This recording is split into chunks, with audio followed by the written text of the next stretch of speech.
I've been playing poker on and off for many years, probably over a decade, but never seriously. I grew up in pubs. There used to be a few old Italians used to stay behind and play poker, and I'd always sit and watch and get involved a bit and serve them the drinks, and then every now and again have a little game.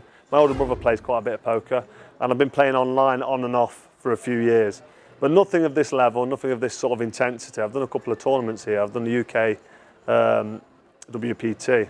I've done a couple of two-day events, and I always do okay. I mean, I'm in with some big guns today, and there was 45 in the start. I got down to the last 13 or 14, and I played a silly hand at the end. I'm a bit wound up with myself, actually.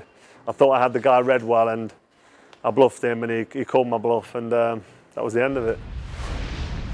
There's a psychology behind it, where if you're gambling and betting, you're looking for some sort of response from your opponent, if you like, around the table. And when I do a weigh-in or a press conference or meet my opponent, you're always looking into his eyes, seeing what sort of remarks and responses you get. And on Sky, they do a thing called the gloves are off. And you know, when I boxed George Groves before the rematch, we did a round the table job. So there was just George Groves and myself, or Johnny Nelson, comparing the chat. Boys, finally, we got a shake of her hands on ringside.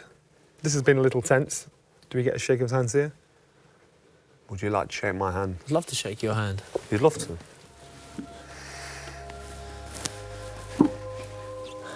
It's been a pleasure talking to you. Yeah, pleasure to you too, mate. What are you doing?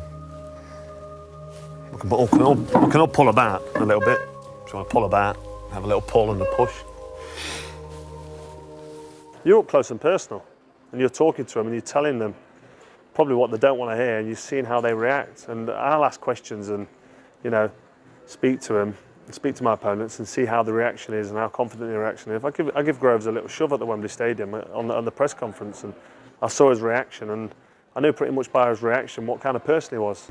Eddie, have a word with your boy. I sussed his personality out, you know. I discovered he was a coward because he didn't retaliate in a way that I would have retaliated, being a fighter and being an aggressive sort of bolshy character. So you can read a lot, and on the poker table, to answer your question, it's the same, although it got me into trouble out there just then because I was bluffing a guy that I thought was weak and he called my bluff, but he had a good hand, so I'm not going to beat myself up too much. The main game plan for me in poker is to just enjoy myself. You know, I'm in a really good position. I've had a fantastic career, and I don't need to play poker for a living, for livelihood, for any financial game. I play it because I enjoy it. I'm competing. I'm getting the adrenaline fix, what I'm missing now from being retired from boxing. And yeah, see how it goes. It's going okay for now. We'll just see what the future brings.